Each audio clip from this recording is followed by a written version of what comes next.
Good morning sonaफोर दिनैनि भिडिअखौ नै ओंखामजों मटरजों ओंखाम एवनानैनो बराय हरनाय थाबाय सोनाफोर ओंखाम एवगासिनो दं आङो नै जों नायलांदो सोनाफोर दिनै बरनानै भिडिअखौ जोबजासिम जायफ्रा डेलि ब्लग भिडिअनि भिडिअखौ नायनो मोजां मोनो अननानै नायदोलाय सासेया नै बिब'आ बाहेरायाव थांदों नालाय हाथाय फुनो बिरमारियानो गालांनो थांफानो मोनैनि गाबगासिनो ओरै लाल साहा ओरै मटरजों बुटजोंलायनो मटरजों ओंखामजों एवनाय दिनैनि ब्रेकफास्टआ जोंना बेनो जागोन आरोना सोनाफोर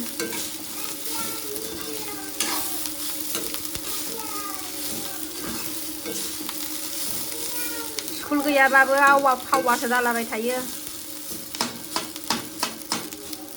मालासो खुलियोमोनलाय लांबाय स्कुलखौबो बन्द'बो जाजानो लुबैयो माबाबाथाय खुलिबाय थाबाथाय ओमफ्राय दा नै स्कुल गैयैखाय आवा फावा जानानै दंथ'यो खामानि गैया मोनथारदों ओरै फै माबाय मा नोंखौ थांहोआखै मारिदों आब'आनो मोनबाय सनाफोर जानोसै नै मोनबाय सनाफोर नै आंना फुंनि ब्रेकफास्टआ ओंखाम एवनाय मटर ओमफ्राय लाल साहा ओंखाम बिस्कुट सासेया जागासिनो नै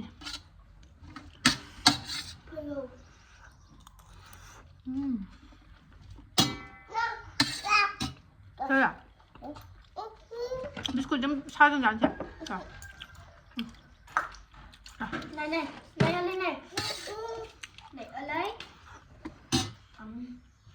जाखां लोंखां दुब्लियावसो फैबाय सनाफोरनि हनै गेलेनोनो ओमफ्राय दुब्लियाव दसे लानानै फैबाय आङो थुखैनोसै ओमफ्राय दसे गेलेहोनानै थुखैनानै ओंखाम ओंख्रि संजुरिनोसै गारनाङा अन्थाइखौ बायनायसो दालाङा अन्थाइयाव गाखोलांबाय नै सासेया गोलैगोन दे हाय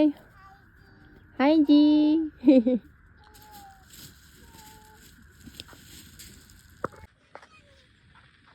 फैदा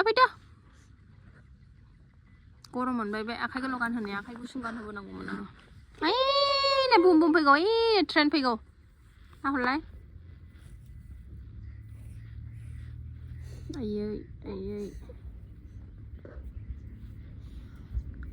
गालिया हनै गारिया बाय होनदो दे बैखौ गारिखौसो बाय होनहरदो दे फैदा सनाफोर बेलासियावसो लाफैलायबाय आं बेलासि माने 4टा जाबाय दा टाइमा ओमफ्राय दिनै सनिबार नालाय सनिबारबा बहा थाङो मिन्थिखायो नङा होनबा सनाफोर थांनो ओंखारलायबाय जोङो नायलांदोलाय सनाफोर थांनो ओंखारलायबाय जोङो बिमा फिसा साथामजों न'आवबो थाबाय थानो बाबाय ओंखायनो दसे मन्दिरावनो थांनानै फैनोसै आरोना ओंखारबाय सनाफोर जोङो नै थांसै बारा खोलो बारगासिनो दंथारो नै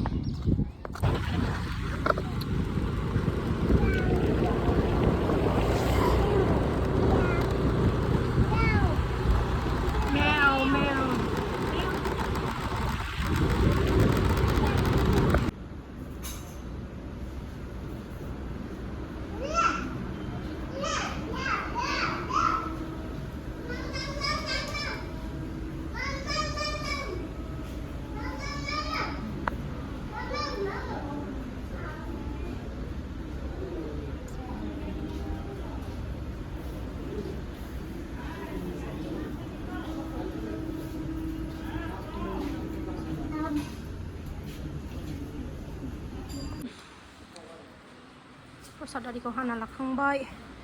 मानसि फैथ'वाखै दाबो बारा जादो दे बेखौ खालायखांबाय माखासे आरो फैबावबा दा हाबावनोसै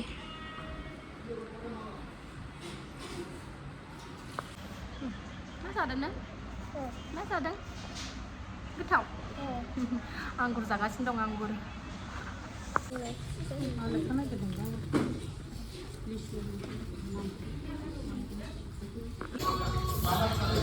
फुजा जोब्बाय सनाफोर नै मोनाबायबो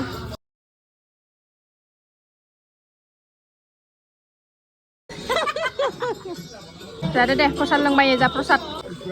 फुजा होखांनानै ओंखारबाय एसे बाजाराव बानलु आरि लांफानांगौ दं आंहा बाजार हाबलांसै बाजार हाबलांनो दसे बानलु आरि गैया न'आव मोनफैबाय सनाफोर जों मन्दिरनिफ्राय प्रसाद जानानै फैबाय ड्रेस सोलायग्रोनानै लानि र' मर्निंआवसो खावब्ला नुजाफैलायबाय सनाफोर सिखारबाय सासेयाबो आंबो फुंनि खामानि जोबस्रांजोबनानै दुगैनानै इसोरखौ सिबिनानै लाखांबाय सनाफोर ओमफ्राय दा दखानाव थांनो नागिरदों आं दखानाव मेथाइ लायनो नागिरदों मेगि जानो लुबैदों नै फिसाजा मेगि लाबोखानाय गैया ओमफ्राय दखानाव लायनि र' सनाफोर फुंनिफ्रायनो जि बार दिनै नै दैसो सारनानै दोनजोब्बाय आङो फागुन मास जोबसैखाय बार बारनाया बारा जाथारदों फैदा बारा नायलाय सान्थि गैया ओरैबादि बार बालायाव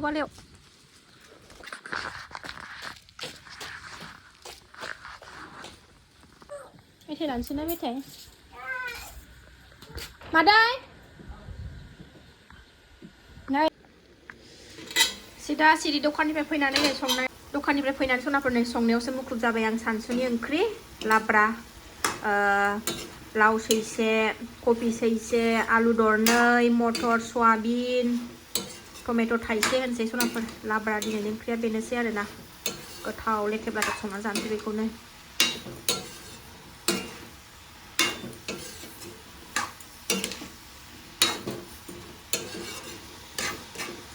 ओंखामाबो जाबाय ओंख्रियाबो जाबाय सनाफोरनि आंना लाब्रा दुन्दियाल' गारसनसै होनबानो जाबाय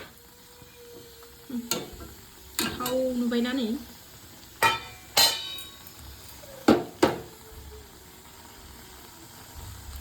दुन्दिया मोदोमफ्रु होबाय नै खांना लाबाय नै आंहा लाब्रा ओंख्रिखौ खांना लाबाय ओंख्रिखौ खांबाय आंहा नै ओरै नै गाजर बिट पियाज दुन्दिया बानलु लाखाबाय नै लागायनानै जानोसै मोनबाय नालाय जानोसै नै बे स्लादखौ एसे सिफ्लेनानै लागोन आं मा हो सयाबिनखौ हो बावदाखाबाय नोम्बर रायखसिया टमेट' नै टमेट' टपबो दङ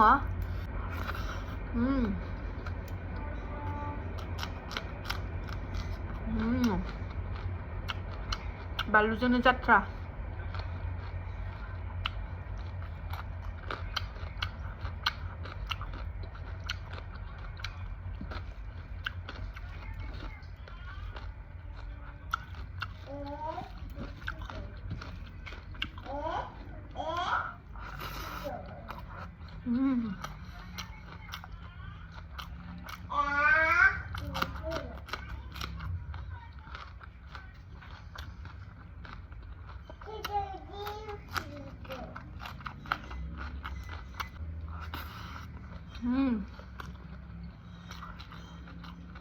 dongbawo naंगौबा ओंख्रिया